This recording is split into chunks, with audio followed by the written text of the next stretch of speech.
Welcome to this week's Comic Hall and Roundtable discussion. I am Matt Odom. This is Al Rainey, and Vincent Garrett is back in the building after a few weeks. I actually feel better this week. I was wore out last week, and I got a lot of people saying, "Boy, y'all ran right through the show last week." When you have a head cold, man, it's really not too much to Yeah, you gotta get through it. yeah, you got to get through quick. So we are back, man, and this week we're going to go real heavy on Luke Cage. We'll get to that in just a second. Uh, There's just a lot going on with Luke Cage, man. Iron Fist, second Iron Fist trailer debut today, third, depending on how you look at it. Flash, it picked back up last night. Got my verdict on that. And Arrow, as we are on the air right now, Arrow is on. So I have the DVR rolling. And me too. And I see Vince has his hood. And Meant to I'm get going ready to throw beforehand. got my hood for the I night. forgot. I can go get That's all mine. Al got on his MC Ren hat. So we'll take that, Right. man. We'll take that. So we'll keep that. Uh, Guys, let's just go ahead and get into our top five video games so we can go ahead and get the Luke Cage because I know everybody here is ready, itching to get the Luke Cage. So I'll go ahead and get the top five kicked off. My top five, number five is Teenage Mutant Ninja Turtle. Uh, I'm telling you, man, and I'm a Ninja Turtles fan, and that is the only Ninja Turtle game I have not beat. Now I can get to the last board. The only reason I get to the last board is because if I use Donatello and get all the way up to the top, I could just just keep hitting the shredder from the top. But after that, man, it's not shredder, but I think it's Bebop and Rocksteady, one of them. But it's only if I didn't have to reach the bow staff, I probably never got to the end of that game. Number four is Castlevania 3, Dracula's Curse. I mean, those old Castlevania games were hard as shit. And Yeah. if anybody tells you anything otherwise, then they're bold-faced lie. Number three is quite frankly my favorite Mega Man, but it's the hardest one in the batch. That's Mega Man 2. Uh, I still love that soundtrack, man, but once you get to those Dr. Wily stages, you can just go ahead and put your joystick down. If you don't have the Game Genie, you probably won't beat it. Right. Number two, I got two ties for number two and number one.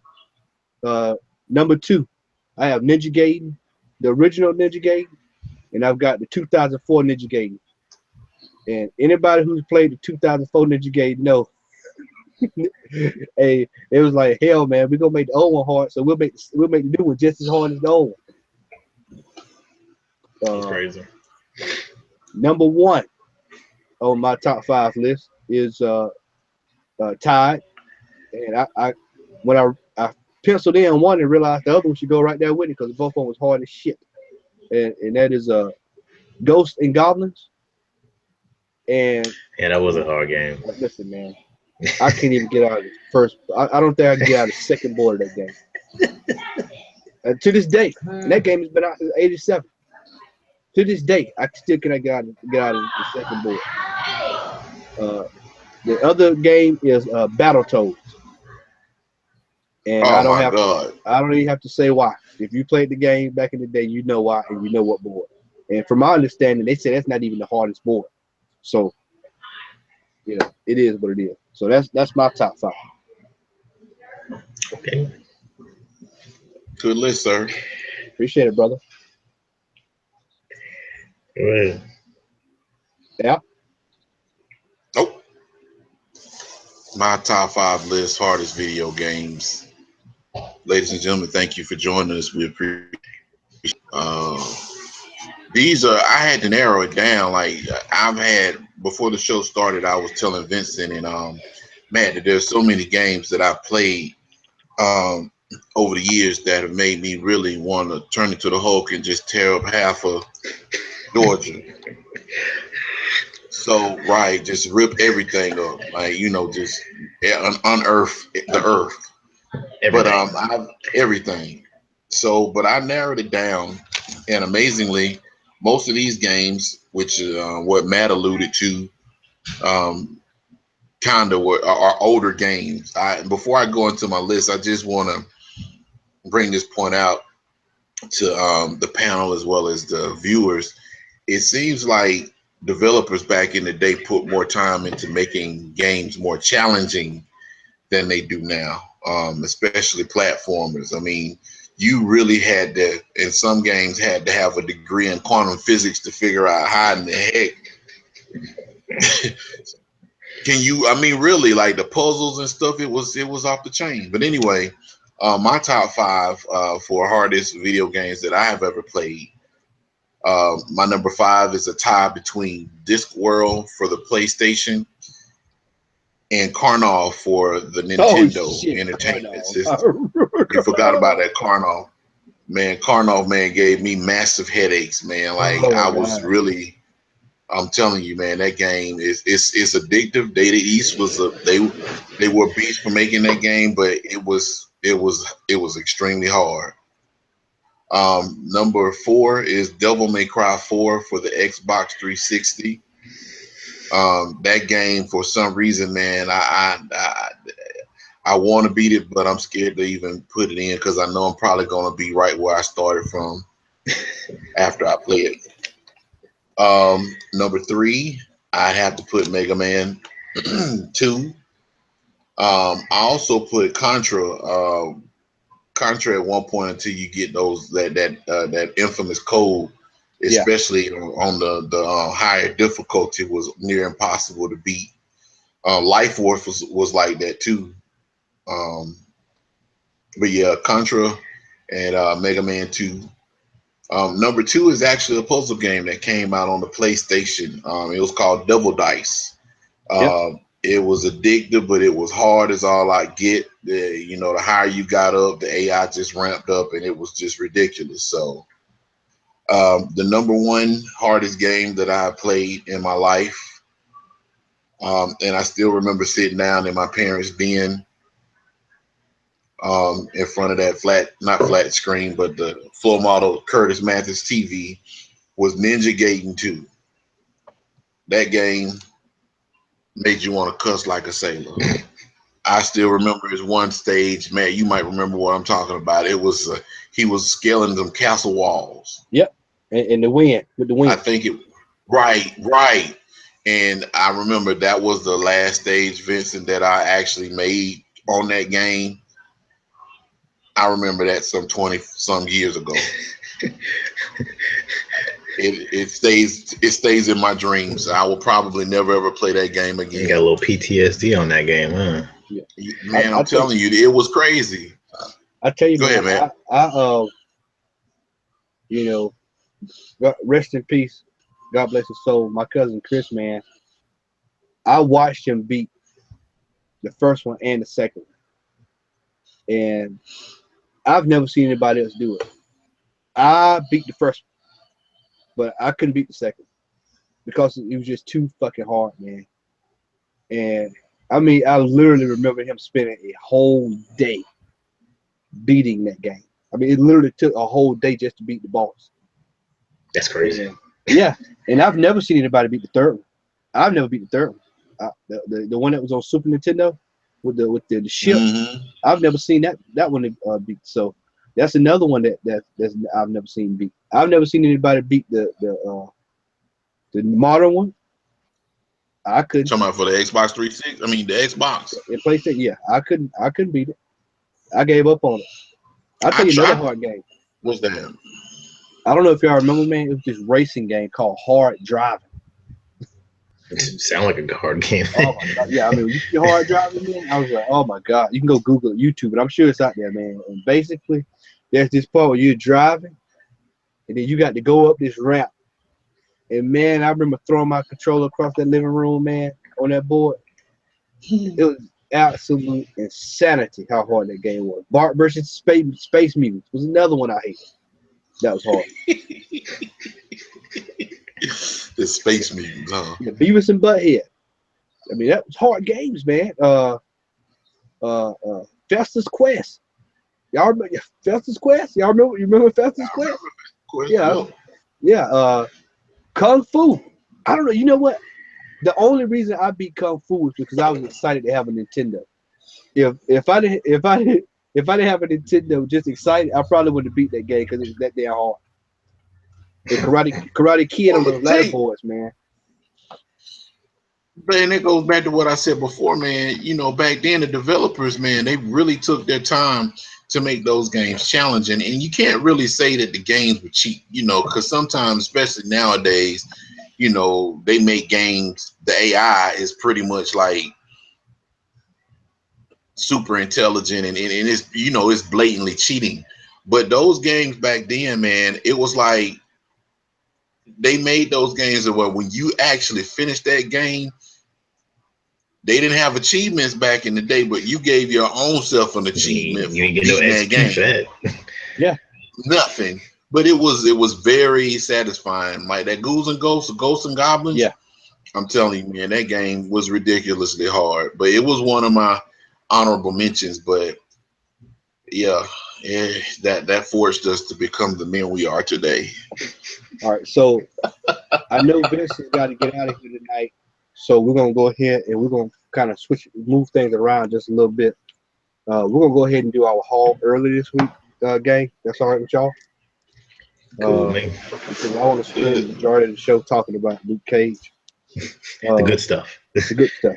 So we'll go ahead and get this thing started. This week I've got Amazing Spider-Man 657, and this is the death of Johnny Blaze. This is a variant cover, and I specifically got this just because I like the artwork with Spider-Man sitting on top of the top of the silo there. Nice cover. It's extremely nice cover. So I decided to pick that one up. Got that one for like about $4. Went bin hunting with Larry Crocker about the last 2 weekends and picked up Fantastic Four 100. Got this one for about $20. Fantastic Four. You want to get some old comics, you can go get Fantastic Four for little or nothing. These are, nobody. They're not on anybody's radar right now. So if you're trying to collect some old comics, this is something that you could definitely take a look into. It gets to be good to do it before they actually make a good movie. Yeah, exactly. Right. Or make a good appearance somewhere. This one is going. I thought about Al when I picked this one up, and this goes back to we're always talking about future characters that can be used. And so I saw this number one. I've actually never seen this number one, and so when I was digging, I picked this up to get priced, and I wound up getting this one for about $7. Got West Coast Avengers number one.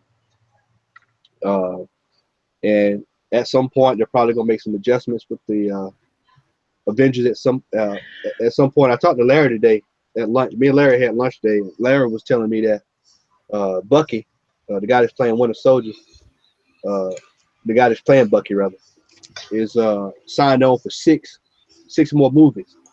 So there's an indicator that something's gonna have to change somewhere. Somewhere. Yeah, down the line. I don't know where, but something's gonna change somewhere. So I went ahead and picked that up. Also, another Ben Diver. I picked up Tigra, the Werewolf, number one. Well, this is a first appearance. This is a Marvel Chillers number 3. Picked that up for the cover. Werewolf by Night. It's pretty hot. At some point, people are gonna start gravitating towards her. So got this one for about $7. Not a big Superman fan, but I do have a soft spot for good art. So I picked up Action Comics number 418, and I picked that one up just because I like the cover. Supermans. Picked up a classic Batman while I was diving. Batman 404.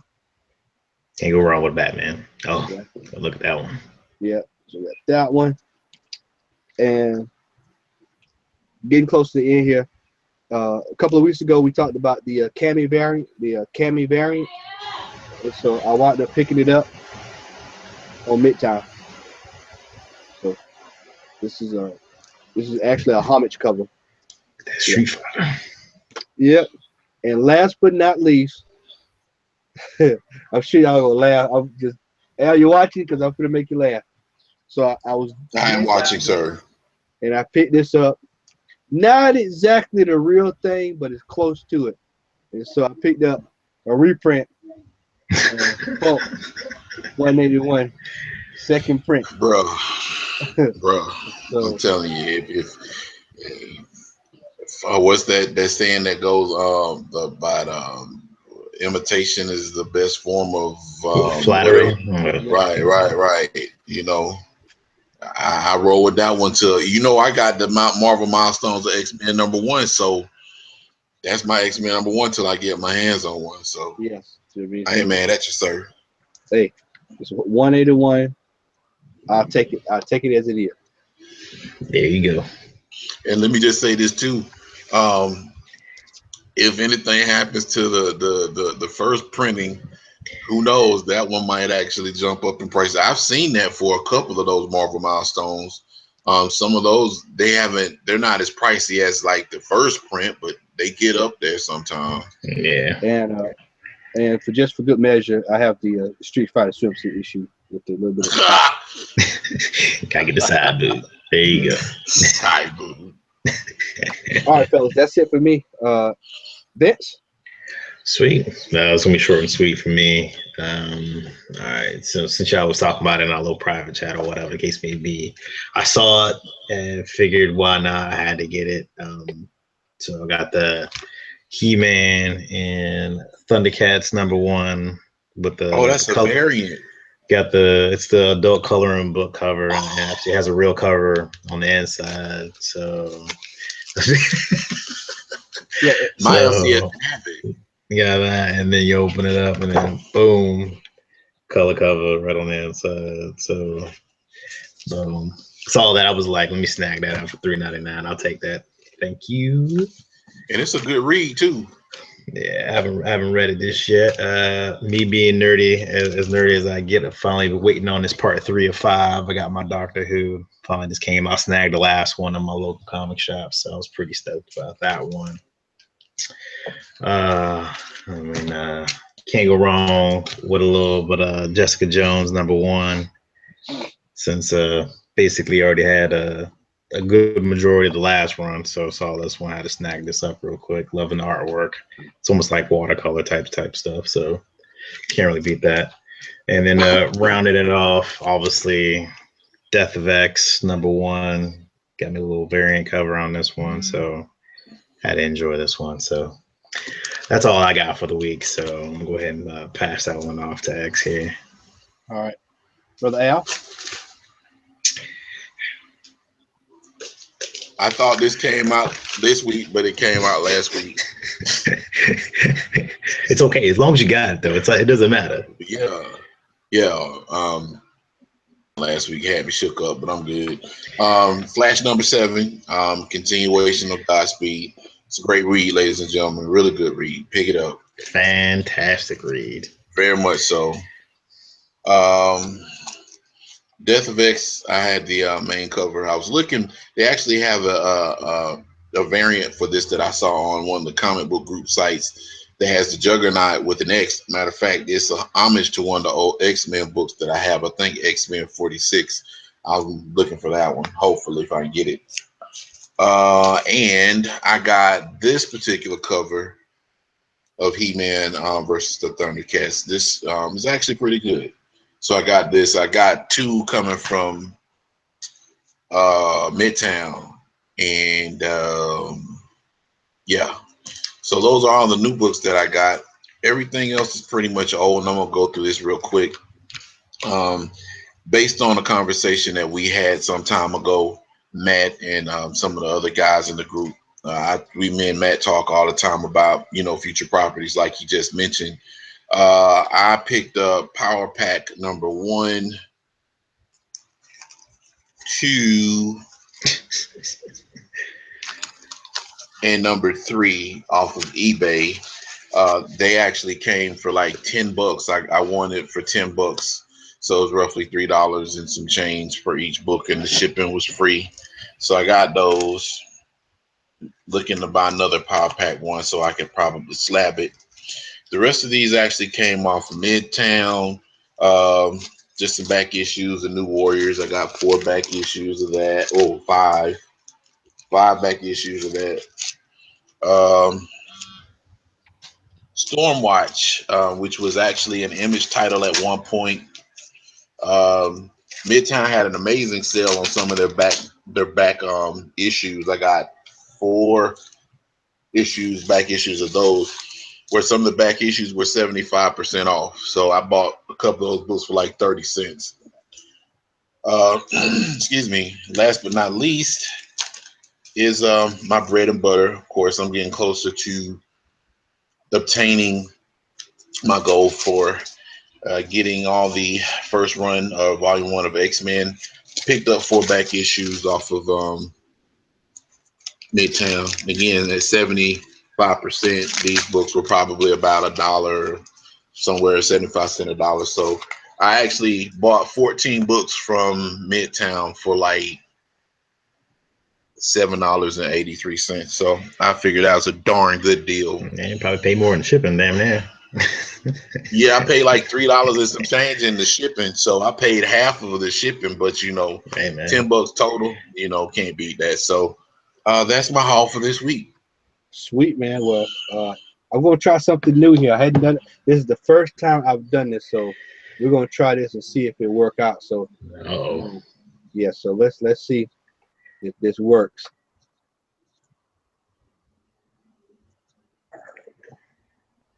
Nice and pause. What sound with it?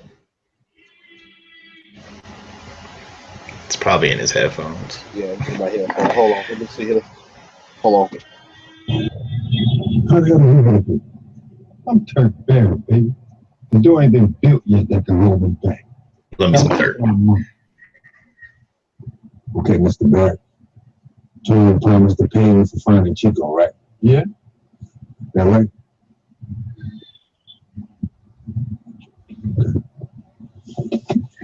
Here we go. Fatality. Finish it.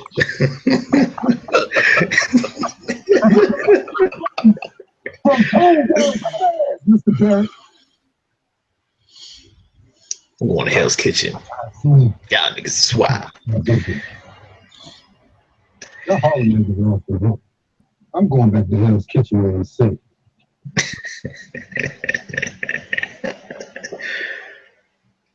Oh yeah. Yep, I'll tell you, man. You can't go wrong with Luke Cage, man. And I tell you, I waited, and you can go back if you're new to the show. You can go back for months and months. And I told y'all I was waiting on it. I was excited, and it did not disappoint. Let me tell you. And I don't normally throw this out there, man.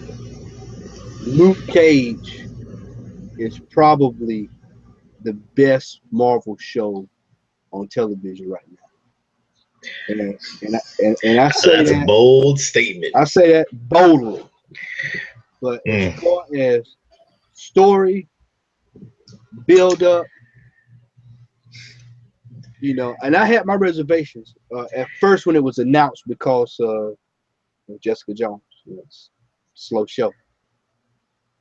But when I got past episode 1, I just kind of, you know, it was pretty good. You know, I enjoyed it. Episode 2 was like, okay. Episode 3 was like, oh man, we getting there. Getting somewhere. Yeah, by the time we got to 5, 6, and 7, I was locked in, man. I was locked absolutely in. I talked to Al over the weekend about it. I was blown away, man. I just blown away. I mean, the only thing for me that I would consider not necessarily like a flaw or just a drawback for me personally, because maybe I got ADHD or something, but like the fight scenes were just like, really? Like, really? Especially in comparison, if you want to say like the best Marvel show, like hands down, I'm gonna go just leave it at Netflix originals because we're gonna leave Agents of S.H.I.E.L.D. out of this because that's something totally different. But I think it was episode 3 when he was, going through, the fort with all the Fort Knox, whatever, with all the money, and he was just roughing all the dudes up here and there. Granted, he ain't killed nobody, but I feel like they could have did so much more with his ability, even though he has that restraint, and they're just regular street dudes, whatever. In comparison, especially to what was it? Daredevil season 1 when he's fighting everybody in that hallway to get that little boy, like that hands down. And then the stairwell scene in Daredevil season 2 was like one of the best, I guess, fight choreography, type scenes in the daggone, episode. And that's for me where it lacked a little bit. But the storytelling, just like you said, the build up, the characters, the depth behind the depth behind the characters. I mean, it spoke volumes, you know what I'm saying? So I loved it. Obviously, I'm hoodied up, that's how we do. But it was a good show. It was a great show. Sweet Christmas. Sweet Christmas. I was walking around work saying that. Dropped off my eval, my supervisor desk. I was like, sweet Christmas. And I walked away. But yeah, I mean, the show was great. I mean, I didn't binge like you did. You got it done in one day, right? Yeah, I did. I actually my goal was to just do 7, and then I couldn't cut it off. I think like 8 was like a good turning point. Like it was like you needed to stick this through to get to spoiler alert. Spoiler alert. Spoiler alert. If you do not want to know what happens, please pause it, pick it up after you watch it. We're gonna talk about it. Something. I don't know. We'll give you 5 seconds. 1, 2, 3, 4, 5. All right. After Cottonmouth dies, that is when it flips, because I didn't see it coming the way they did it.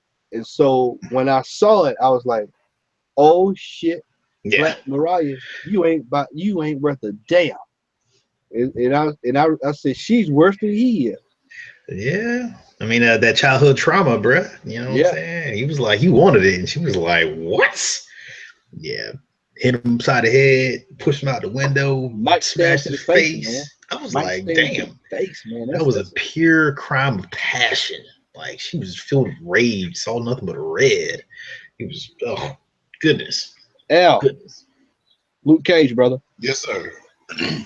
Well, I agree with a lot of what both of you all have already said. I'd have to slightly disagree a little bit with Vincent. What? And the reason why I say the action scenes, of course, like the thing of it is that you got Daredevil, which is a blind guy with his senses are heightened. He trained with stick and he knows the art of kung fu and all that kind of stuff. Well, Luke Cage, aside from boxing, really the only thing he knew was like street fighting. So the scene, like for example, when he went for in the Crispus Attucks and just wrecked shop. Yeah. I think the only thing that they could have probably done to really like heighten that scene is maybe he could have displayed more of his strength, which in this particular season, I do think they held him back some, because I mean, if they're going to go by the Luke Cage in the comic, at this point, I think he's capable of lifting or exceeding 25 or 30 tons. But at the same time, if you bulletproof and all you gotta do is like he was chopping people upside, smacking somebody upside. I think he smacked somebody upside the head. Matter of fact, he got to the car. He was like, when you wake up, pass this message. He was like, wake up, and he was like, just smack him upside. Yeah, he slapped the dude, and then he chopped one dude on the top of the head like Wahoo McDaniel, like he straight chopped him. Yeah, and I think they I think they kind of put some restraints on him in that regards. Now, what I'm hoping is going to happen, and again, Matt put the spoiler alert, so if you're still watching, that's your fault. At the end of the last episode, where of course Diamondback was about to get worked on by Dr. Bernstein, I think that's what his name was. Yeah, it was I think they'll probably explore more of his power level in the next season, because I think the Diamondback is going to come back with a vengeance, because he's probably going to come back strong, if not as strong as Luke Cage. So he's going to have to show and prove. But overall, with that being said, he had the powered suit from Hammer Tech. in that same episode where he was knocking the shit out of, Luke Cage.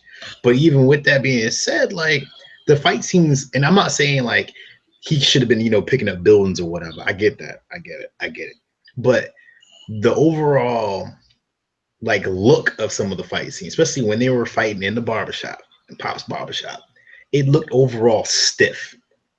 And that's what I'm trying to get at. Like, Yeah. it didn't have like the fluidity of like what you would think. Okay, street fight is a street fight. I get it. It's not like, hiya, I'm gonna kick you in your throat or whatever, roundhouse kick or whatever. But I mean, we got people who got paid to get this fight scene together, but it looked just really stiff. But I think that's just more of Luke Cage, the way he was walking throughout this whole almost every episode, just walking around like a fucking robot or whatever. He was telling people, "Come here." I'm like, loosen up, man, loosen up. You in a fight, loosen up. I can understand that argument. I think that may have been done on purpose, because if you think about the whole comic lore, it wasn't until he really got with Iron Fist till he really became like a trained like fighter. Like he could, like, you know what I'm saying? Like he could really use his strength exponentially instead of just using his brute strength to rip off a car bar, door, car door and all that kind of stuff. So I think that was purposely done, man, to show some type of growth in his character. Yeah, that's just me. I mean, which would make perfect sense, especially since we're more than likely we'll see a season 2, and then we're obviously going to see him again in the Defenders, and more than likely we might see something of him in Jessica Jones, second season, because their relationship during that part. But I don't know. I mean, he might be with Night Nurse getting some of that coffee that he was supposed to be getting, but and I really hated that too, man. I'm like, oh my god, like this dude is going back. One thing I like, I mean, as far as the story, I like the fact that they fleshed out his backstory even more, where he was a Georgia boy. I really like that, from Savannah, Georgia, and the whole thing with Diamondback, even though it kind of puzzled me, like when he really started talking about his brother and stuff, the episode where they fleshed that out, I could see a lot of Diamondback's resentment towards Luke Cage, but that put him on like the level of being psychotic, because it's like, dude, that's not his fault, but I mean, dealing with a psychotic individual, Yeah, I mean, you're going to grow up with that resentment. You just go, no matter what, especially like after 15, 20 plus years of feeling some kind of way, you're going to feel that way no matter what. And you can't take it out on, your dad, or you can't take it out on your mom for doing what she did. She did. And are you going to take it out on Luke Cage's mom? I mean, the obvious choice is that you're equal because y'all grew up around the same time. He's just 2 years older than Luke, or Carl Lucas. So I mean, it's crazy. Dude really reminded me, Diamondback really reminded me, like, just by the look and the way he carried himself, like the guy who played Candyman. I kept thinking about that. Yeah, I was like, this dude totally looks like Candyman. But anyway, I digress. Anyway, but back on the show, hands down, musically, like, every episode, the soundtrack to it, like episode 1, they had Raphael Sadiq. Like, what? I was grinning from ear to ear. Like, I'm like, let me go to Harlem's Paradise for like one night. Right. One night. The musical, as far as how they put things together, was really awesome. I did some digging. The first episode, the music really had me like, and I think for the most part, when I've watched or I've actually read some of the, thoughts of people like in the Gaming Buddies page and other areas, I've noticed that the soundtrack really jumped out to a lot of people. And I didn't know this. I knew Adrian Young, or Young, however you pronounce his name, was a part of the production for the music. And by the way, if you've ever watched the Black Dynamite movie or the cartoon series, he did the music for that. But I didn't know Ali Shaheed Muhammad from A Tribe Called Quest actually contributed a lot to the musical score as well. Oh yeah. So, you know, Tribe Called Quest being one of my favorite rap groups from back in the day, that made it even sweeter. I think because of the fact that they added those musical elements to give it kind of like a blaxploitation, but not quite a blaxploitation feel, it kept it in the genre like, okay, we're in Harlem, so we're going to keep the music a jazz, funk, R&B type, hip hop, old 70s type mix. That to me added more, especially like in between the scenes or when they're going into a scene, the crescendo, like when they're like, for example, when Black Mariah killed Cottonmouth, music that they played throughout that whole scene kind of set the tone for what was going on. So I think the music was crafted. I agree with you completely on that. It was crafted perfectly for the show, and they need to continue. And I'm going to just finish up. I'm going to turn it back over to Matt or you too, Vince, if you want to talk some more. Personally, I think that this particular, if I had to say which show did I like better between Daredevil, Jessica Jones, and Luke Cage, I would have to say, in my honest opinion, and I mentioned this before, Luke Cage season 1 is on par with season 2 of Daredevil. If you haven't watched either one, I strongly suggest it. Jessica Jones was a decent show, but Luke Cage really set it off for me. The only really bad negative thing I have to say about Luke Cage, which I say about all these Netflix shows, is that we got to wait another year or so before season 2 comes out. So that's like with any show. It's like, this is like Game of Thrones. Game of Thrones make you wait like a year and a half. So I mean, yeah, but then they show each episode like in a week. And how many people, like, I know I couldn't watch it like Matt. Matt watched it in a whole day. And matter of fact, he went back and watched episode 9 through 13 the next day. I watched it in 2 days. I can't, and I'm pretty sure somebody out there that can do it. I can't resolve myself to say, hey, I'm gonna watch an episode this Monday, and I'm gonna watch an episode next Monday, and I'm gonna watch an episode the following. I gotta watch it all, you know. Yeah. So it took me the whole weekend. I finished up on Sunday night. I was just like, I don't want to blow through it, you know, so to speak. But I was like, all right, I did 5 episodes on Friday. I think I did like 4 on Saturday, and I did the rest on Sunday. And I was just like, all right, I'm good. But I get it. Self-control. It's really fucking good. Like, yeah, I think anything like, I like I said on one of my mini posts, that he gets 5 black fists up for me. Like, it was unapologetically black, and it was fantastic. Granted, it's catching all kinds of flack because, you know, sorry, white people, if you're watching this, but some of y'all feel some kind of way about the lack of diversity in a show that circulates, you know, around Harlem. I mean, yeah, I don't know about white people in Harlem, but anyway, another good thing, I did see this on, I saw it on BuzzFeed today, and it hit on another minority that was actually in Luke Cage. It was the Asian, it was a Connie, whatever, from Genghis Connie, the restaurant owners.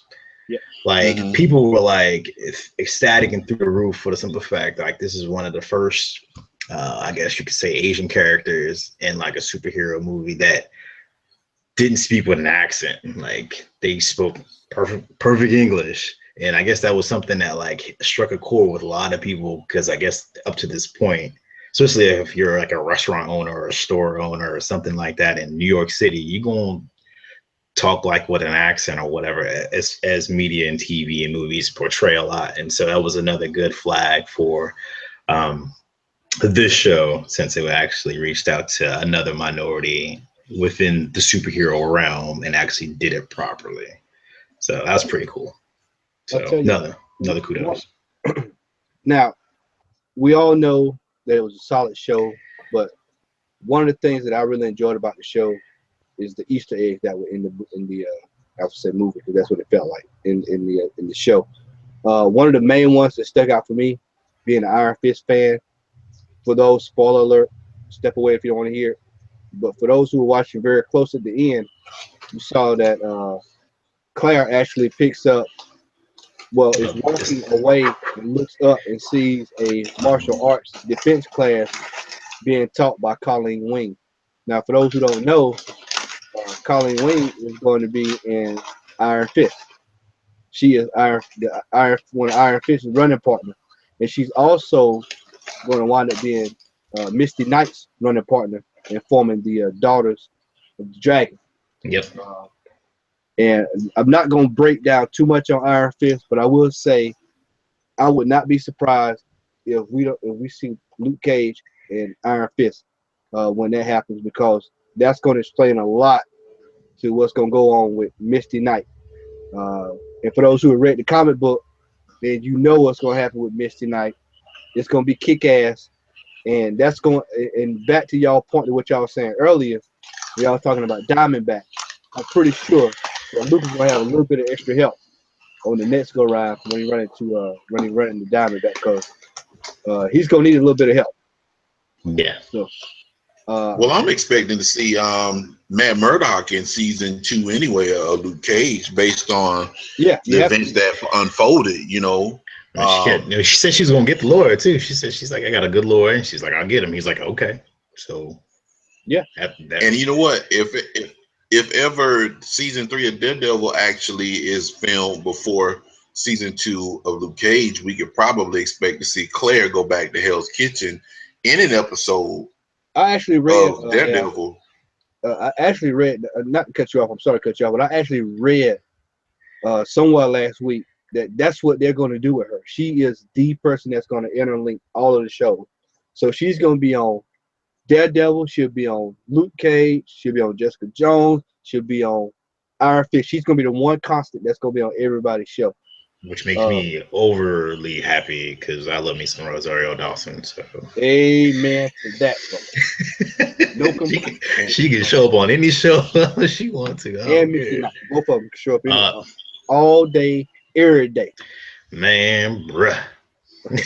One of my favorite. Speaking of those two, one of my favorite parts of Luke Cage was actually when they were in the basement. I really like that entire part, because I thought that Misty Knight, the girl that was playing Misty Knight, did a really good job when she was. I just thought that whole segment was kind of funny, and also really good, really well thought out when they were in the basement of the club during the hostage situation. When they whooped Shade's ass together, you kind of got just a little taste. Yeah. Of the whole Daughters of Dragon deal. And just imagine if Misty was at full strength, though. Yeah, I was like, she lost a lot of blood. Yeah, she lost a lot of blood at that daggone point. She's about to pass out. But we talked about Diamondback, and we talked. Go ahead, Al. No, you go ahead, sir. Okay, we talked about Diamondback. We talked about Conmouth. Shades was also a integral character in the show, and he was sneaky as hell. He had his hand in everything. He's like the Victor Newman of Luke Cage. I really like this character. Like, I'm glad to see him on a show where he's not necessarily the bitch, because if you watch Sons of Anarchy, his story arc is. I knew. You know what? I just realized that's who that was, man. I did not. I was like, I've seen this dude before. Yeah, it does not end well for him in that show. It does not end well for him. So I'm happy to see him being a character that has balls to do what he did and be a player to the level that he was. I mean, he was real smart, sophisticated, well-dressed, well-mannered. Like, he did everything that he needed to do, because obviously he was getting those strings pulled by Diamondback, but he knew where to stay within his realm until one point. But I like this character. It was cold-blooded how he shot that girl, man. That was cold. Oh, yeah. Cold-blooded. I mean, but you knew that was going to have to happen, though, because it shows when the phone flies, he picks that up, but then they don't show necessarily the records flying either. But I was like, he grabbed that phone. I was like, something gonna happen to that girl. And you see a text message, bloop, bloop, bloop, and then blah, blah, right at the end. Spoiler alert, obviously, but whatever. I was like, they gotta do something. Yeah. Al, go ahead, brother. One last thing I just wanted to mention, being that this particular show is very jazz, hip hop, R&B heavy.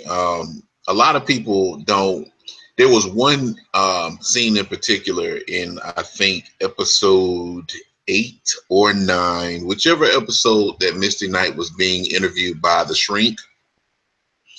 I think the name of the episode was Dwick.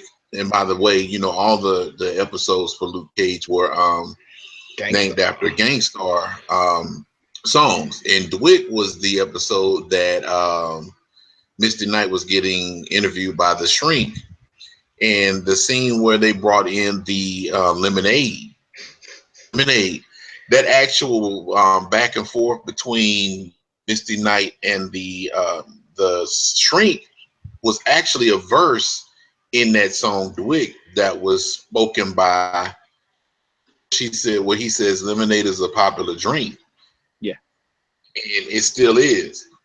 And that really kind of like, okay, this is cool, because Guru's versus lemonade is a popular drink, and it still is.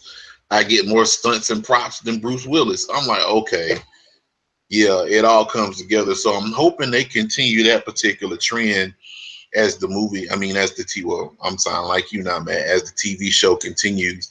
Honestly, man, I think that they could really move this, all these series for a couple of years if they wanted to. One other thing too, I want to mention, two other things. I'm hoping, and I know some of the TV characters or the actors have been downplaying it. I am hoping, I am wishing, and I am praying that, don't shoot me down yet, Vincent. I am hoping at some point that some of these people need to show up on the big screen. I don't see why Daredevil can't be.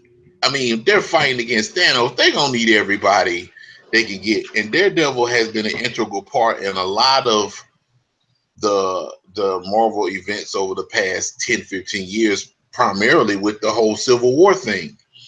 But I'm hoping that they actually, at some point in time, if it's not everybody, at least Iron Fist, Luke Cage, and Daredevil or something, show them in Harlem fighting against one of the Chitauri or something when Thanos comes to get the Infinity Stone. They need to do something. Yeah. Now, I'm right there with you, but I know it ain't gonna happen anytime soon. Yeah. I hope they change their mind though. One of the things here, I got a list. Got a list right here in front of me. It's a Easter egg that you might have missed in Luke Cage. Some I missed, some I didn't. Like that Stan Lee cameo? No, that was so obvious you couldn't miss it if you were paying attention. I guess as a photographer myself, the way they shot that, I knew they shot for a lot of space, so it was something there. And when I looked to the left, I was like, "Oh, that's Stan Lee. That's what that is." One of the things that slipped by me, and I guess it's probably because I was out of the room. I actually walked out of the room 1 or 2 times, and which was the original comic book costume. Did anybody get a chance to see that? Yeah. Yeah. I'm talking when he snatched it off the clothing line, and he was like, "Oh, this is not going to happen." He walked away with that ugly outfit on. Yeah, and then the second thing is they talk about if you look at what I just alluded to earlier, if you look at the way that Misty Knight is dressed at the end of it, she's dressed like she is in the comic book. They haven't got that hair looking right.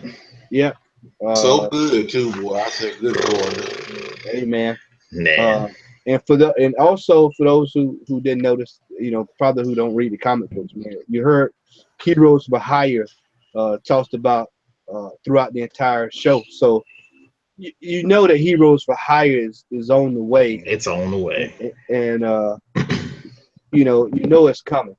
So yeah, because I saw something. Sorry to cut you off. I saw something where he was like, "Now we know where we want to go, but we might potentially have to wait until after Luke Cage, or we could see it on Luke Cage or season 2 of Luke Cage, or see it on Iron Fist as far as the Heroes for Hire thing, because they already talked about it, and so we know it's going there because they alluded to it, and she was like, "I want to hire you," and he was like, "I ain't for hire," and then they mentioned it several times, just all within the first season.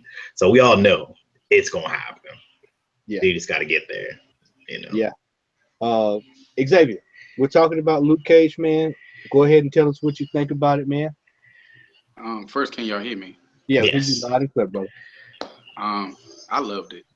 I love that. Hold on, Al, I see your hand up. Go ahead. Dang, I forgot what I was gonna say. Go ahead, Xavier. I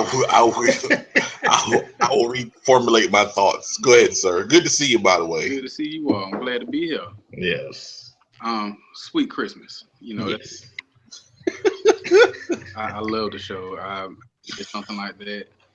To me, it was, and it's not because he's a black superhero, but this was the best Netflix show in my.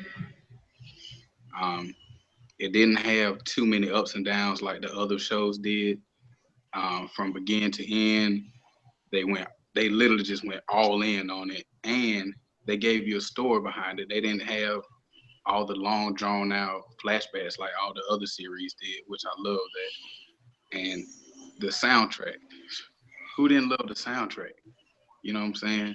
Bulletproof Love, baby. Yeah. It was Is that good. playing over here? Matt. Huh? Is that Evil Lynn over your shoulder? That is Evil Lynn over my shoulder. I just noticed that. It is Evil Lynn. It's with her Beagle pose. But as I stated, man, you know, when you look at the it's like what they did when they designed Luke Cage. It just showed is they put everything in a it's like making a cake, and they put all of the right ingredients in. Everything is there. There's what I would say a clear plan for Marvel to take these characters, and me personally, man, I'm more interested with these Netflix shows than I am with the big movies. It's just because it's just much more enjoyable. I don't know what it is about these Netflix shows, but I'm finding myself really, really captivated with just.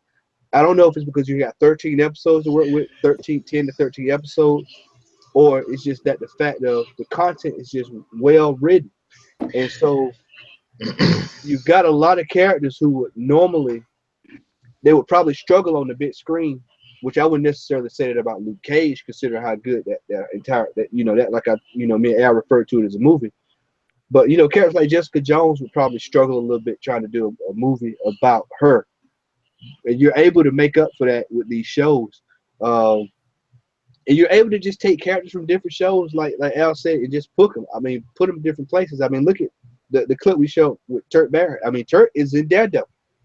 A lot of people don't know that he's in Daredevil, and you see a lot of references in there about Hell's Kitchen. You see a lot of. They even had the lawyer from Kingpin's lawyer was in that. So they also talk about Jessica Jones, Luke's crazy ex. So I mean, it's a lot of cross references there. But I guess piggyback on what you said, but I really think it comes down to the simple fact that they have those 13, if possible, episodes to flush out everything. Because I mean, if they try to put this this season into one movie, I'm pretty sure they would have hit some marks, and they probably would have missed some marks as well. Because what you try to fit into, and you don't want to have people sitting in the movie theater for 3 hours. I mean, that's crazy, but we're heading that way anyway with movies these days. But and even with 3 hours, you're not able to flesh out effectively the story of how you want the tone to go. Well, with 13 episodes, they could take you up, take you down, let you coast a little bit, and then they'll let you ride up, and then just hit you in the face, when somebody that you didn't think was going to died a whole lot sooner than you expected them to die. So, I mean, like I said, I totally agree. And I mean, I am pretty damn excited about these damn shows because Netflix in general, especially Netflix originals outside of Marvel, their shows have been on par with any type of show on any other network, probably minus HBO for the most part. But I mean, but with these shows in general, in particular, they're well written, and like you said, this one has a lot of pieces that are fitting perfectly into their puzzle pieces, and it makes it just flow the way that it should flow. Minus the one thing that I did say earlier in the show about some of the things looking a little stiff, but it was a fantastic show. let me put this question out there for everybody. You can answer this to however you want to. What Marvel show right now would you like to see Marvel put on Netflix? And I'll begin with you, Al. I ain't gonna lie, man. Right now, what I would like to see, I would like to see two things. I would like to see your boy Shang-Chi somehow show up in Luke Cage or Iron Fist, which I think he might be showing up in Iron Fist anyway. Well, you know, Shang-Chi is coming out with a movie next year. You know, they're doing a Shang-Chi. A movie? Yeah, I was actually online looking Friday, and I saw that they're looking at doing a movie, Shang-Chi movie.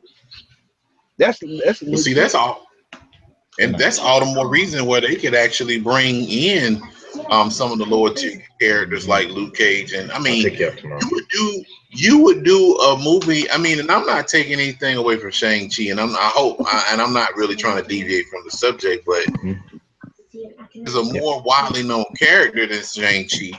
But then again, I guess that's Marvel's way of trying to do the Guardians of the Galaxy treatment because people didn't really know too much about them either. Now they're well known.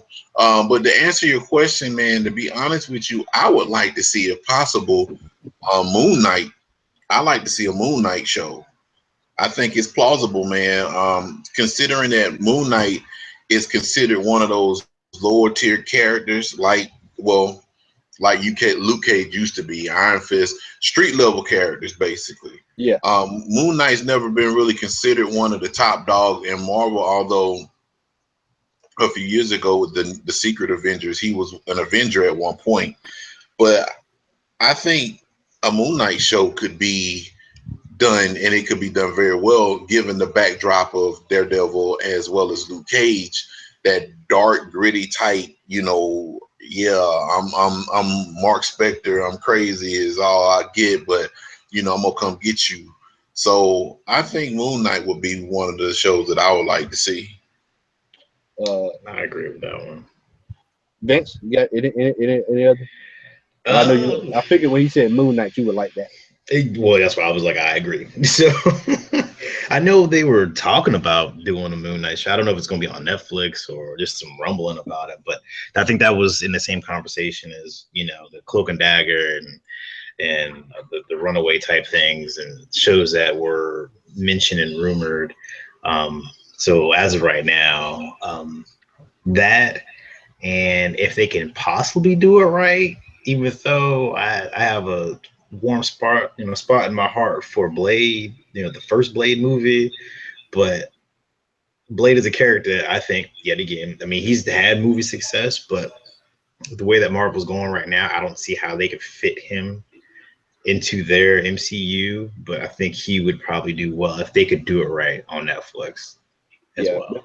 That was actually my selection would be Blade. I would like for them to just start from scratch again and do a Blade series because it's much more plausible to build it up now. And I know somebody's watching this going to say, well, man, they've already done a Blade TV show. No, we're not talking about that. Don't sticky fingers. The sticky fingers don't count. No, I'm sorry. We're not talking about that. We're talking from the ground up, in a box, a new Flash, not Flash, but Blade, and excuse me. I think that would be something that would be really good. Another one that came to my mind was Nova. I think Nova could be something that could be well, but I think they're going to take care of that with the Guardians of the Galaxy. Yeah, I'm pretty sure. I mean, that would be a good way to tie it in, just like how they do with Agents of S.H.I.E.L.D. and how they tie in everything there. But having a Nova show would be another segue to tie in with the Guardians of the Galaxy. But, I'm good. Any shows for you, brother? Anything you would like to see on Netflix? It's two things that I would like to see from Marvel, but unfortunately, they don't have the rights to either one.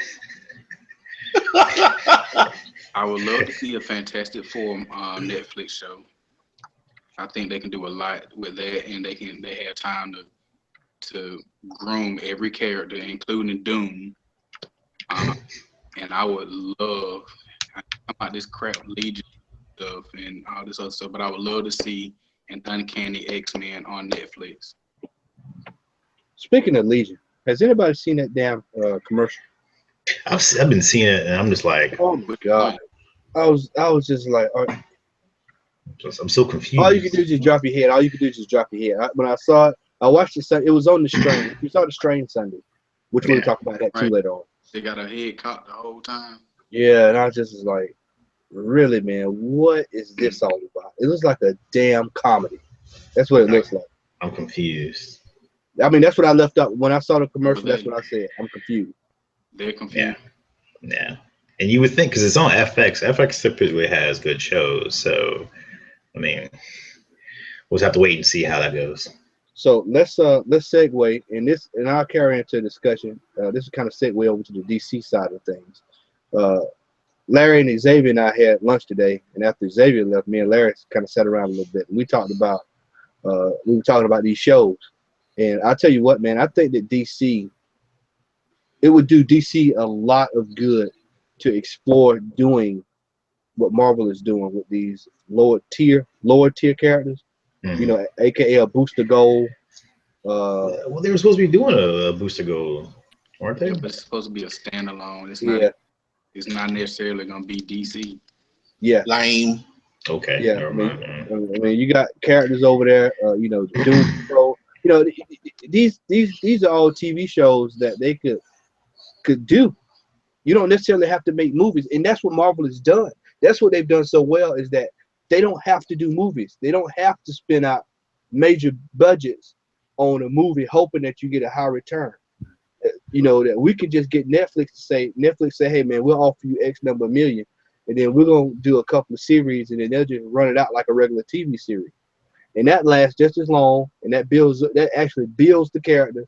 It actually draws interest, and it's something that can go for a little while. And I wish DC would take that approach with some of their shows. And I'm not just talking like Gotham and Flash and Arrow. I'm talking about, you know, like I said earlier, the Booster Gold, and I mean, you know, Plastic Man. Plastic Man, you know, the Metal Men. You know, you got a ton of characters over there that are not being utilized at all. I mean, Supergirl is okay, but I mean, they just with that, you don't even have a strong foundation with Superman. So let alone how are you gonna go and put together a Supergirl show? Hey man, So, yo, hate to cut you off, but that little boy mom in episode 1, like I'm watching again right now. Boy, you talk the Flash. coffee. Oh, he's talking about Luke Cage. Yeah. Okay. Oh yeah. Oh, you talking about the lawyer or soon to be lawyer? Whatever. The boy Yeah. mom. That The was boy mom. coffee black. There's so much melon in there that's popping. So I think that they could really do a number if DC was to really sit down and look at their roster. Those are, if I was in a marketing meeting with them, I would say these are opportunities. and that I would agree with, but like if they go the same opportunity or the same route that Marvel's doing or have done, you're going to hear a bunch of flack like, oh well, they're just copying Marvel's success, formula for success, and like they've tried to do it on different networks and trying to get other different shows, just like the Titan show. Nobody really wants that. I mean, they got a damn serious prequel on Sci-Fi with like that's going to be talking about like Superman's grandfather and stuff like that. I mean, none of this stuff is Do it again connected. Now. Do it again now. Do it one more time. Yeah. You know, I hear what you're saying. I hear what you're saying. I agree that they should do that. It's just how do they do it and do it properly? Because all the CW shows, luckily, they got Supergirl back on the CW now, so all that can be connected. But everything else, Vince, outside of CW, let me ask you a question. Let's ask everybody a question on his panel. What is the top DC show right now? Flash. Flash. I mean, what was the top comic show before Luke Cage came out outside of Daredevil? I'll say Flash. Yeah, Flash. It's already been done. All they need to do is not go the route they did with Green Arrow. But that's the whole thing. It's like when Arrow started, Arrow was good when it started, and then it went down. And I was just reading something before we started that season 3 premiere of The Flash had its lowest ratings, even though it was still high ratings for the show itself. But this is the first time that it dropped under certain things, so it had a low rating. From Arrow over to Flash. That's because the writers from Arrow switched over to do Flash after the team up. Yeah, That's when they dropped off. it's so. I mean, as good as the formula is like how long can DC or how long can the Flash hold up the ship for everybody else? Because that's basically what it's the glue is. We got bits and pieces. Granted, it started from Green Arrow, but Flash has that likability and lightheartedness, but can still take itself serious without it being totally bubblegum like Supergirl. Then you have Legends of Tomorrow, where you got people from the Flash show on there, and then you got a little bit of Arrow on there. It's the Flash is the glue. Yes, it is very successful, but outside of that, right? I mean, Al. Honestly, man, I think what they should do, they should capitalize on some of the previous background that they've already established. Like they've already established there's multiple Earths. They've already established an Earth 2. They've already established that there's different people that operate under different functions in these particular Earths. All they would need to do to really to glue it together, kind of like what Vince was alluding to or mentioning, is basically and really, to be honest with you, the Flash verse, or however you want to call it, can be the anchor to any other shows that they decide to do. If they want to do, for example, a Booster Gold episode or a Booster Gold show, all they got to do is have the Flash run like too fast where he runs into the future and he meets up with Booster Gold. Bam. I mean, when there's a will, there's a way. Now to go back to what Vince had mentioned earlier about, if DC decided to do what Marvel is doing with the Netflix shows, I mean, it's a given fact that both companies have been stealing from each other since the dawn of creation. Yeah. So, I mean, as far as it goes, I'm sure y'all have seen the arguments. Well, the Sentry is actually a Superman clone and, all this other crap. Doom Patrol was actually the basis of the X-Men and all this kind of crap. So, I mean, when you look at it, if it's working, jump on board. DC has a story history with a lot of characters that I feel like need to be either on the small screen or the big screen. Another thing that I think that DC needs to do, which they have the insane advantage over Marvel, is that they need to somehow incorporate their TV shows. And I'm not talking about Gotham. I'm talking about TV shows on the CW verse with the cinematic universe. I mean, they've already, again, with Earth 2, they've already established that there's different timelines, that there's different Earths. They could easily do that and have some type of continuity between both their motion pictures and TV shows if they choose to, and still be able to put out quality shows. Now, the problem is, this is the caveat. Like Vince said, the Teen Titans, I think that was supposed to be on TNT. Yep. TNT like scratched it. They were like, nope. Right. Nightwing was supposed to get his own show. That got shelled. He's getting a movie. I think the problem. Well, yeah, he's getting a movie, but this is the thing. When you're dealing with the TV shows, of course, CW don't want to be known as the superhero network, even though they got about 4 or 5 shows on there now, including iZombie and a couple other shows that's based on comic books. Yeah. But as far as it goes, I think what they need to do is hammer a deal out with Hulu. Don't do that. And just start putting shows out. I ain't got Hulu. So. No, I'm just saying, something like they need to do something to that extent to allow themselves to be as successful as Marvel when it comes down to what Marvel is doing with Netflix. But with that being said, I think just the way that DC operates on the CW and how the CW is working with Netflix, you probably won't see something like that because CW and Netflix just hammered out a deal so they can actually put up seasons a whole lot faster instead of making you wait a year like they usually do. They put season 2 on when season 3 is about to premiere. No, they fixed that, so now you don't have to wait as long. I don't know when that's actually going to take effect, so probably won't see something like that. But it's an 8-day wait. Yeah, so it won't be that bad anymore. But I mean, trying to get the TV shows, like you said, Al, like with the movie universe, I think they're too far along and too far separate, even though without the multiverse and all of that stuff, to try to do that. And if they did that, I think it would probably do more harm than good at the end of the day, because they can't even get like the movie shit together. So let's do one thing at a time. Well, I mean, simple shows like, you know, they could easily do like a simple Green Lantern. Those are simple shows that you can just build from scratch. It doesn't really, you know, we all know Green Lantern is a. If we had to go on a scale from 1 to 10 in the DC universe, at least in my opinion, it's probably about a 6 or a 7. Yeah, he's top 10 off top. Yeah, I mean, he's 6 or 7.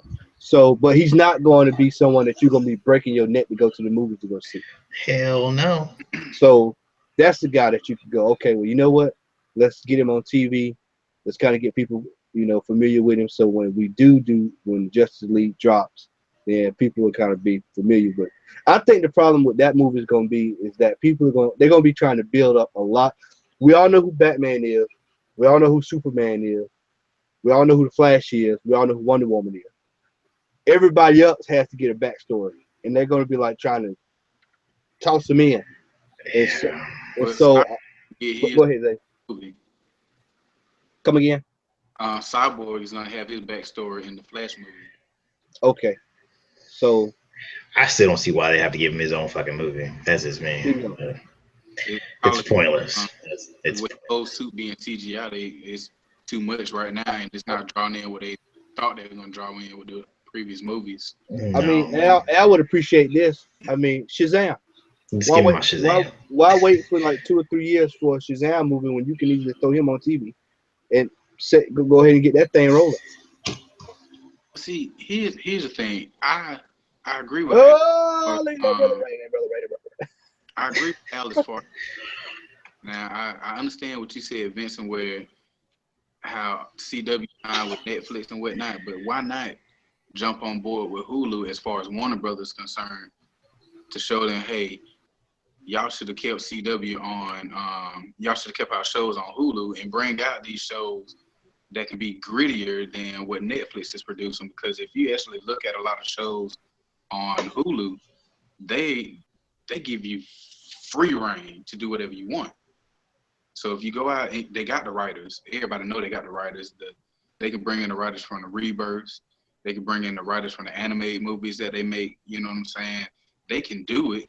It's just they got to have somebody that really knows how to pitch it and put in and just sit there and throw Netflix in the back burner, so to speak. It's gonna be hard, but yeah, I'm about to say, I'm like, good luck with that one. And I'm not saying that they can't do it or they shouldn't do it. I just don't see it ever happening. That's just me being pessimistic. I'm sorry. All right. No, I feel you. Yeah. Well, I mean, but see the thing of, go ahead, man. No, go ahead, Al. The thing of it is, I'm gonna make this quick, is that DC has the advantage over Marvel, whereas they have the intellectual rights to all of their characters. So to me, it's like it's a no-brainer. Put it together, man. Jim Lee, Jeff Johns, y'all need to get together. If y'all watching it, which I doubt it, y'all need to get together and figure out some kind of way that y'all can make this happen. Because you actually, I mean, you know, and the whole thing about Shazam, that was sorcerous, what you just said, man. I just want to say, you know, I love you, brother, but that was sorcerous. Shazam has already been on TV back in the 70s. No. He needs to be on the big screen. He is just as good, if not as great, as Superman. But nonetheless, I do think that they should come up with some type of plan where if they can't combine everything, the CW verse with the motion picture universe or whatever they're calling themselves, they could at least try to find some kind of way to introduce some of the characters within the DC movie universe that could have maybe an offshoot movie or something along those lines, or either play the back, like a Justice League Unlimited type movie where they have to recruit a certain number of people to take care of a threat. You know what I'm saying? I mean, after you establish Justice League, try to introduce some more characters into the Justice League and have them like on reserve, something. Well, before they do all that, they better give me my damn Teen Titans motherfucking Young Justice season 3. Yeah. Yeah. I'm done. I agree. Before they do anything like that, I need season 3. So Like, so last right night, now. speaking of television, so last night was the premiere, as Vince talked about earlier, of the Flash, and me and Xavier talked about this earlier while we were at the comic store. Uh, to me, it felt like the Flash was a mid-season episode as opposed to A premiere. a premiere, and I know exactly what it is. It's because it picked up like literally where it left off, but it was Yep. more of a, instead of it being a premiere, it felt like it was 3 episodes behind. you know what should have been, and you almost wish that you would have put last night's episode at the end of last season episode. That will kind of get you to what's going to go on next week. And that makes sense. That makes perfect sense. So overall, I mean, I thought it was a good episode, but I just thought it just felt like, okay, you could have just gave me that at the end of last season instead of giving me the cliffhanger that was set up for Flashpoint, and then now you can build off of whatever.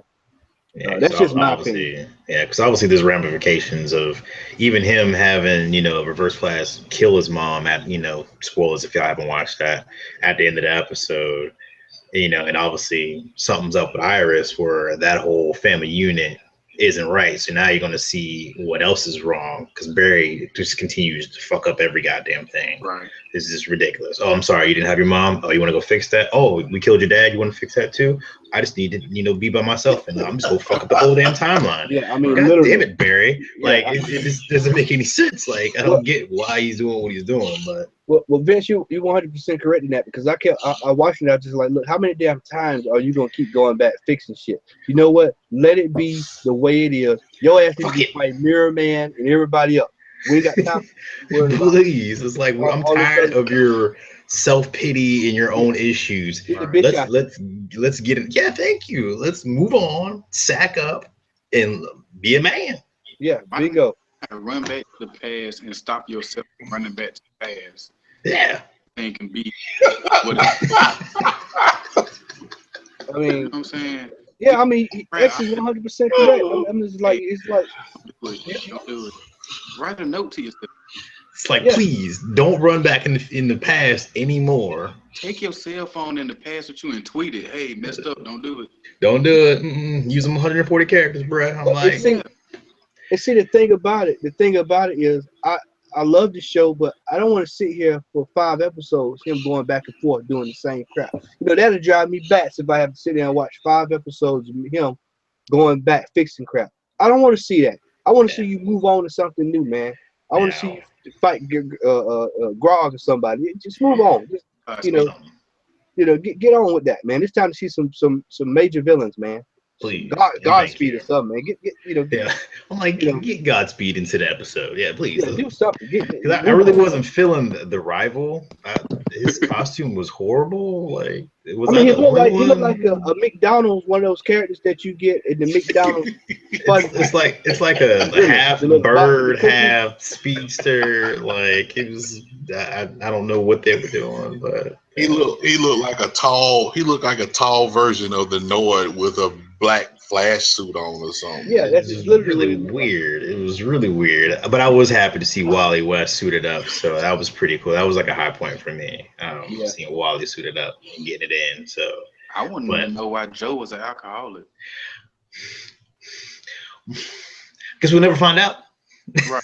Bingo. It might have something to do with him not talking to Iris. You know, but that was before. That was when he Barry fucked up the timeline, but he supposedly had fixed it, and Joe was back to being Joe.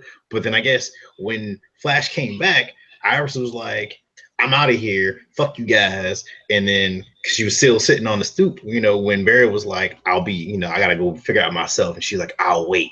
But maybe she didn't wait. And she gave everybody the finger and just rolled out. I don't know. Is Eobard alive again? They didn't even touch on that. And I was reading some reviews. They were just like, well, yeah, he just brought everybody back and then he just disappears. Where did he go? Right. I don't know. There's too many holes. I enjoyed the episode, but there's too many holes for a Flash episode, and I don't like that. How did he rival to Alchemy? I mean, we'll The timeline. The timeline. That's how you explain the X. The timeline. The timeline. Yeah, I mean, that's, proceed to happen. I mean, maybe we'll find out next week. He forgot to go to Kroger and get some cube steak. The timeline. Yeah, he made a left turn, and yeah, there you go. Hostess cupcake plant closed down the timeline. Timeline. Oh my god, that's why I said I don't want to hold Matt didn't get his Incredible Hulk 181 the timeline. Barry Allen did it. He messed it up. He messed it up. Yeah, he went back, man, and he instead of me getting it when I was gonna buy it when it was $30, he fast forwarded, fucked it up. Now I got to buy it when it's $1,500. Thank you, Barry. I appreciate that, bro.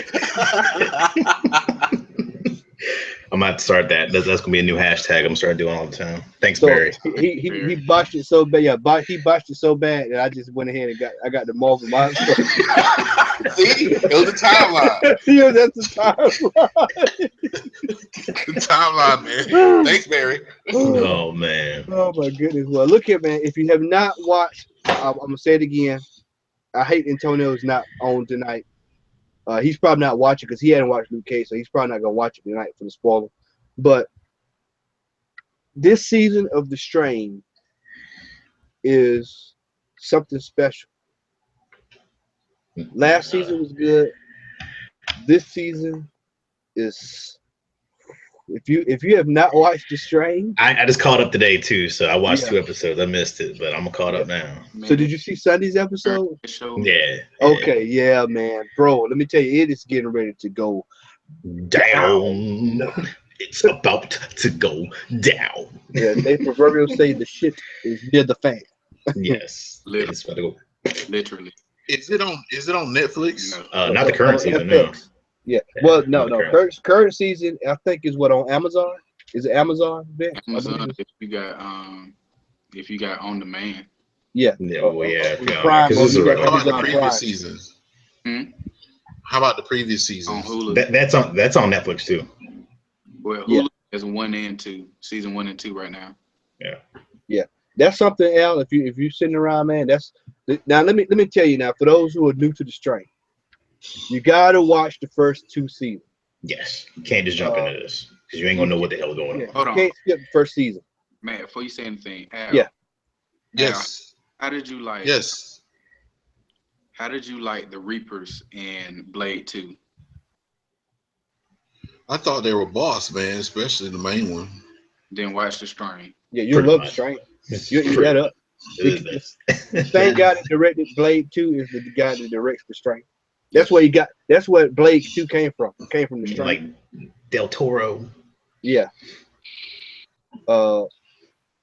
It's a work of art, man. And I really, they announced last week that next season is gonna be the last season. And I don't know what I'm gonna be watching when it goes off. The Walking Dead. I wonder how they gonna do a 4th season though. Well, since I read the books, I'm not gonna go way off into it, but I know that they pretty much have to wrap it up next season because I can actually see them. They're actually going that way now. They deviated a little bit from the book with a couple of people dying or what have you, but this Sunday kind of took that curve to where they're getting ready to go where it needs to go. Where it needs to go. So I see it coming, and it's going to have to wrap up soon. Yo, guys, I just want to say, Mr. Knight. You watch episode 1 again. Yeah. Yes. Coffee. Yeah. Yes. New catchphrase. We want to get some coffee. But The Strain is really good, man. And so if you hadn't checked that out, check it out.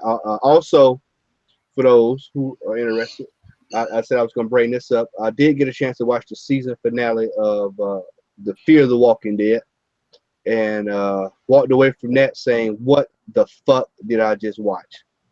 Because I was highly disappointed with the. I felt like this season of The Fear of the Walking Dead was just Now I will say this: there was one character that I was glad to see them kill off. I was so glad to see them kill this dude off, man. I'm not gonna say who, but man, when they killed him off, I said, "Thank you, thank you." This was about how when they killed off Rick's wife. and Oh and Lord. yeah, I was like, thank you. Get off the screen. Bye. Get them off. So other than that, I thought it was a lackluster episode. Of course, IGN is gonna give it a 9. Anything I like that's lackluster, they'll give it a 9. And something like I think has Z Nation started up? Can anybody tell me if Z Nation is started No back? clue. Okay, yeah, I'm a big Z Nation fan. I've watched all of that. If you watch Z Nation, don't take it serious and you'll enjoy it. Yeah, that's what I heard. Yeah, That's what I you know, heard. it's pretty silly, but that's about it on the television front. Is I think that I saw Iron Fist trailer today. I think somebody posted it in one of the groups. I saw it. Well, I think they posted it in there, but like the original, that was from like July. Oh, okay. Well, Yeah, I was like, why is? And it was like 2 or 3 people posted in the same group, and I'm like, are y'all not seeing this bill July 21st written on this damn thing? Because it was a Comic-Con thing, yeah. and I was just like, I'll watch it again. It ain't new, but I think they're just recirculating it since they had the teaser with the actually announcing the date on it. So I think it's just recirculating right now. So I got you. Isn't Well, Sunday? what was that? Isn't this Sunday Walking Dead? Oh, No. I don't watch that. we got about 2. We got 23rd end of the month, week before Halloween. See, I'm wishing, I'm fiending for it. We'll see. And you know what? Now I'm gonna tell you this, man. I honestly believe they're not gonna show who's go down to episode 2 or 3. They gonna spoon feed y'all, make y'all keep watching this so y'all can know who died. By the way, if if you have not, once again, by the way, if you have not gotten your comic book, the first appearance of Ezekiel, then you're gonna be paying for it the same way I paid for not getting Hero for Hire #1. Because I'm paying for that. I could have got it when it was a little bit manageable, but now it's balling out of control, man. It's either that or Hulk 181, and I know y'all know what I'm going after, so I'm not even no. I watched Luke Cage Hero for Hire go, and I'm not exaggerating when I say this. That morning at 10 a.m. I checked, and it was going for $100, probably $125. By 6 o'clock Friday night, I'm seeing $5.99. Man, come Somebody on. gonna pay for it. $5.99. Xavier, I couldn't find it, but we're gonna have a vocal version of "You Must Be Out of Your Damn Mind." Xavier, what did you see, my friend? This dude had a Luke Cage for Hire, just the cover. Just the cover. $1,500. What the fuck? On three. 1, 2, 3. You must be out of Yeah, I your told you. Damn. But this for a cover?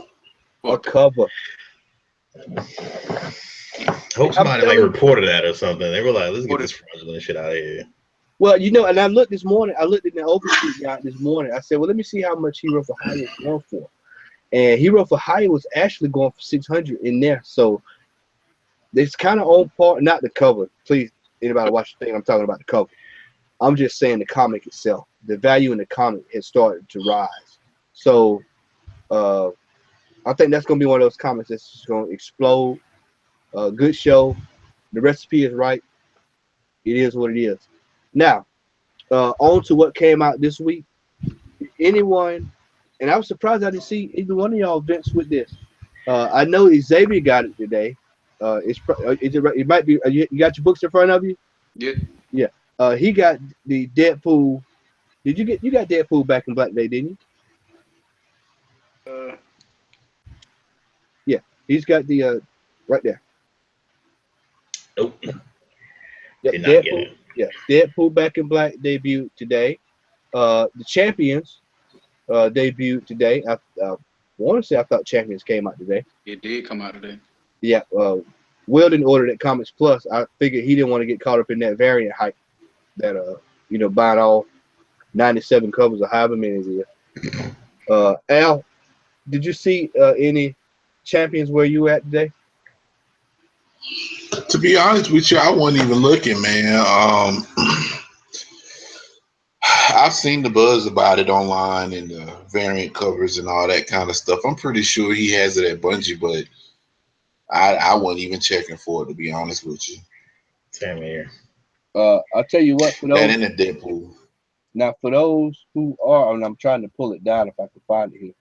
I got it up here. For those who are looking for something, you know, we talked about Killer Be Killed a while back. This is a comic, 7 years to 7 to eternity. If you see this first print, you might want to go grab this. They've got 3 covers. All 3 are going for about triple of what the price was when it came out. Excellent book. I hadn't had a chance to sit down and read it, but I read the preview, and that's what made me actually go out and get it. Another one of those. Image Comics, man. You know, Image doesn't get a whole lot of love, but Image Comics, and this goes back to what we talked about last week, Al. Image is starting to come out with really good, solid books. I mean, just good, strong reads. I mean, Killer Be Killed is an excellent example. Briggs Land is another example of something that's really good. Also, you got the Hawaiian Dick is another one, and that's now actually adapted for television now. And Al, you remember Saga? Yes. Listen, man, I just got to stop. When he said that, I was like, listen. I've read about the first 15 of that, and let me tell you, man, if you want a good read, Saga is something that you can go get, man, and that's something that if done, I would rather see that on the big screen than to see that on television. And I think they're talking about doing a television show, but I'd rather see that on the big screen. Those are just Image is just doing a good job at doing low profile comics that are actually turning into big time comics. And you know, that's kind of like what we were talking about last week with Valiant. And we know we hate you too, but here with Valiant, they've got an avenue to capitalize on characters that don't anybody know about. And that's why we were saying last week that we were thrilled that they're doing that the Ninjak and Bloodshot. So I think that they're going to be able to do a lot with that. And speculation alert. Xavier Randall, what comic book did you pick up in the dollar bin? Oh, right. Rye Zero for $1. Al, go check your dollar bins. I know you the dollar bastard. Find it. Dude, Vince, go find it, man. Rye number 0. That's one of my go-to comics. Go get it. Rye number 0. They're like at least 25 on eBay right now. Yeah, I mean they're going out of the roof. Another comic book that came out this week, man, and this was one that I actually told Antonio a while back that I had a feeling was going to actually be a hit, and that's Moonshine #1. Al, I'm pretty sure if you look around up there at Bungie, he's got it. If you see it, get the variant with Frank Miller, the Frank Miller variant. That's one that everyone's starting to look for. Cage. Now let me tell you something that I noticed today at Comics Plus. And Xavier, I don't know if you noticed it. Did you notice there were no variants for Luke Cage? There was not one variant. Mm-hmm. Remember, now we're all in the same group on Facebook, so we're always talking comics in our little secret group. And I think it was Antonio. Somebody put up in there the Run the Jewels variant. That's the one that people are starting to gravitate toward. So if you got that one, good for you. I got that one in the LL Cool J, of course. And then, of course, there is the infamous Deadpool Back in Black Kirkham cover with the face on it and the infamous Rob Liefeld foot, as me and Larry call it. We always talk about Rob Liefeld and that Deadpool foot because his foot is always so small. I think that's pretty much about it. I think Mosaic is somewhere right around the corner. It's next week.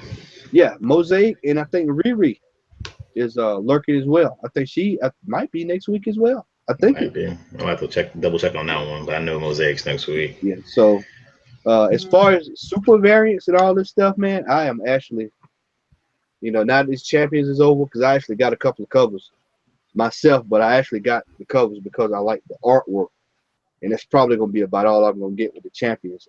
I saw Al in a group today. I think it was either today or yesterday. Where one of the guys in the thread said he's done with modern comics after X-Men versus Inhumans. Yeah, and I said that I'm probably gonna get number one of that, man, and I'm gonna go back to just staying with the old vintage stuff as such. So yeah, well, on that, before I leave, because I got to go to bed here soon. I don't know if y'all know too much about this. It's a publishing company called Black Mask. Yep. Was it Black Mask Publishing? Black #1 just came out today. I was hoping that my local comic shop had it, but no. So I ordered it. I ordered mine too. Plus. I ordered mine from Midtown since I couldn't find it at my local comic shop because I got on eBay and like they have I think like 3 different variants or 3 or 4 different variants for it. They have an all black one right now. I think that debuted at the Baltimore Comic-Con and it's like starting off at like $199 just for that because it's so hard because not a lot of local comic shops have Black Mask on their distribution thing, so it's super hard to find. You know what the print run on that is, man? What I've heard now, I've heard speculate. I don't know if it's true, but the print run on it is supposed to be 850. Yeah, so it's very low. Like the only reason I got it, I actually ordered the variant, which is it's supposed to be like they call it the adult only variant because it's graphic, and the only reason I bought it was because it was African American created. So I was like, of course I'm gonna buy that to support, support black business. The premise actually sounds pretty dope though. So yeah, it's kind of on that Killer Be Killed type stuff, man. So I was like, well, I'll pick that up, man. And I didn't really realize how low it was until it's extremely rare and hard to find. Yeah, so if you can find it, get it. Yeah, I mean, there's some low bids on eBay like right now just for the standard cover, and I think that's the one that I pre-ordered or not pre-ordered, but just ordered today from Midtown. I saw one that was as low as like $4.99, but then I saw another variant that was like starting at $14.99, and then like I said, it goes up from $1.99. I think the highest I saw was $5.99. It was already slabbed. $5.99 or $5.99? Oh no, $599 for a 9.8 all black slab. So as from now on, we're going to start referring to when we get way up in those extremes, sorcery level. That's sorcery level. Sorcery. Because I was on my phone. I was like, what the fuck? I was like, I'm not spending $500 for this crap. So I had to jump on Midtown real quick, and luckily they still had it because I tried to do a search for, if I could pre-order 2, 3, and 4. It went from 1 to 4. I didn't even see 2 and the 3, and I'm just like, okay. Well, I'll tell you what. You got eBay open in front of you, Vince? I can have it open. Yes. Go. We have to do the weekly check-in, and I saw it the other day, but I wouldn't want y'all to see the Del Auto Harley Quinn variant watch. Yeah. You said a watch? Yeah, no, just the Harley Quinn Del Auto watch. I'm just saying. I want you to see how explosive. Now we've watched this go now for the last month and a half. We've all watched it. I've talked about it. I want you to see how much that thing is going for on eBay now, Vince. Let's see. Del Auto Harley Quinn, pink, Pink.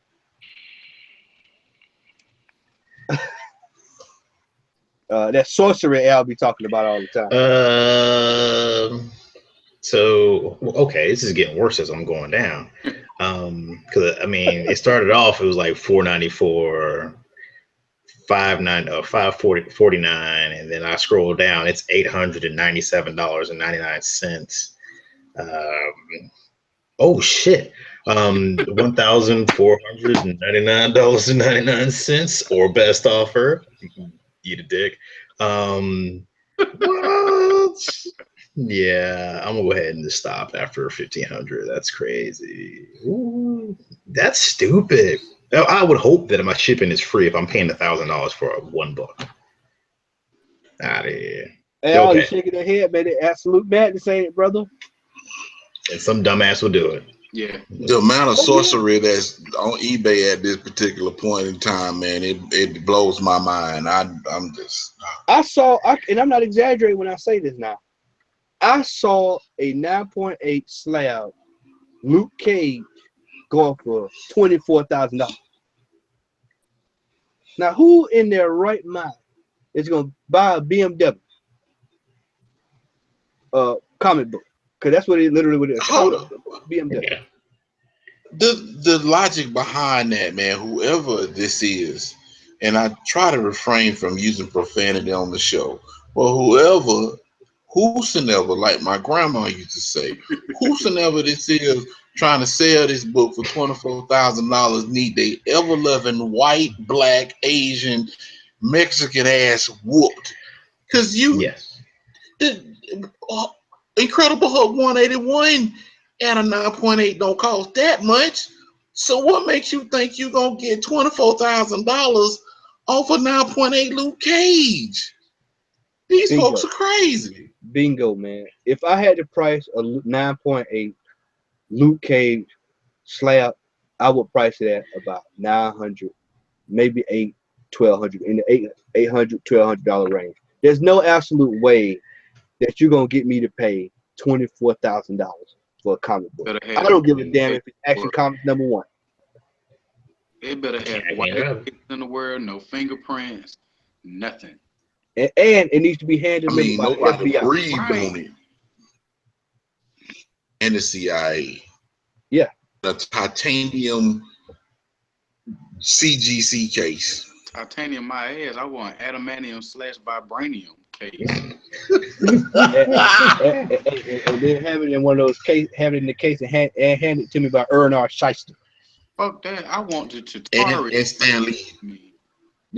And Stanley owners on the motor. I'm looking at a 9.0 Incredible Hulk 181 on Facebook. eBay. White pages, first appearance of Wolverine, $2,999.99.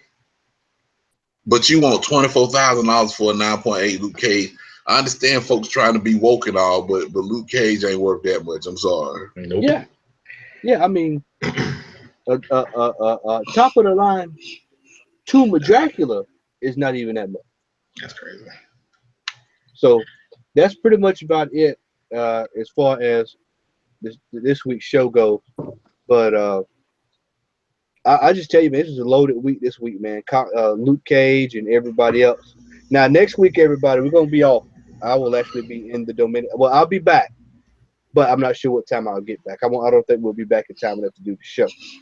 Now, I'm going to go talk with Al, and if Al feels comfortable setting up the show, then we can set it up and we can run it. If not, we're going to take a week off next week, so you just have to tune into the same back channel, same back time. And then if we're here, we're here. If we're not, then we will resume. I will be in the Dominican Republic. Doing your photo thing. We might do. That too. Pulp Fiction. Making Yeah, trying to make $1 or $2 so I can go buy my Hulk 181 next year. Yes. All proceeds go to Hulk 181 Fund. And if you donate $1, I'll send you a Matt Odom photography sticker. But I think that I'm not sure. I think most deal off the bat. Yeah, exactly. While you're laughing, I actually do have Matt Odom photography sticker somewhere right here. But I think next week, like I said, Mosaic drops for sure. I did manage to get a variant of that, and thanks Antonio Coleman for putting that out there for me. And I think that's pretty much about it. Xavier's New Walking Dead did come out this week, right? Yeah. Yeah, so New Walking Dead is out if you're still looking to connect those covers. Xavier, hold up what you looked up on today. Well, before you do all that, I gotta go. Okay, it's way past my bedtime. Old man brother, here. We're not too far behind you. We're just about to wrap up. You have a good All night, right, brother. All right. I got the same thing too. Good pick. Yeah. So, all right. With Vince rolling out, I think we're gonna go ahead and get ready to sign out for tonight. Al, anything in closing as we get ready? Well, Xavier, I tell you what, since I'll tell you what, because Xavier was late to the show, so I hold on.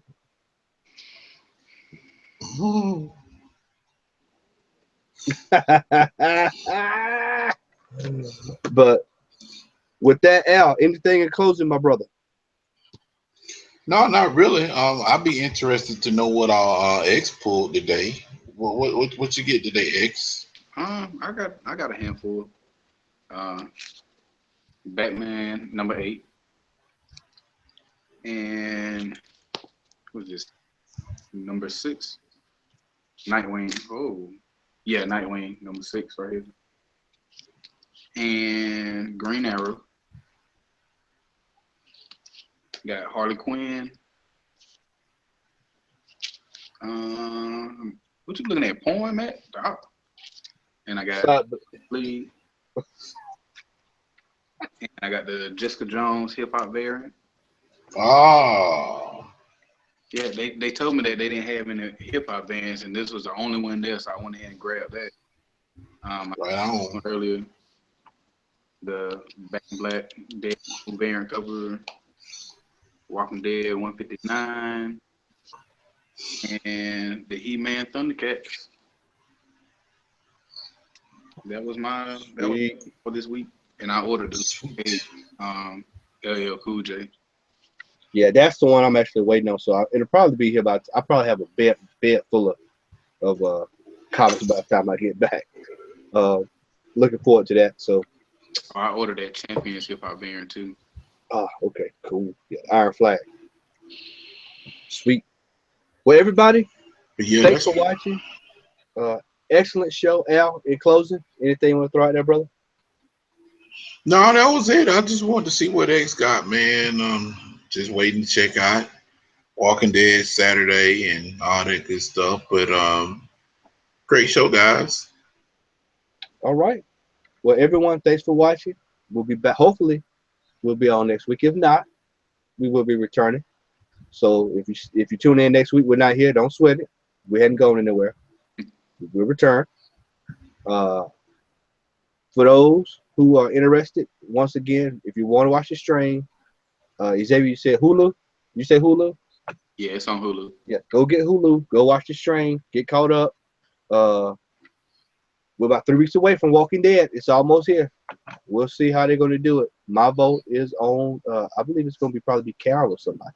But we'll talk about that in a couple of weeks, and we'll start leading up to that. So, with that being said, everyone, thanks for tuning in. Appreciate it. May the force be with you. Have a blessed night.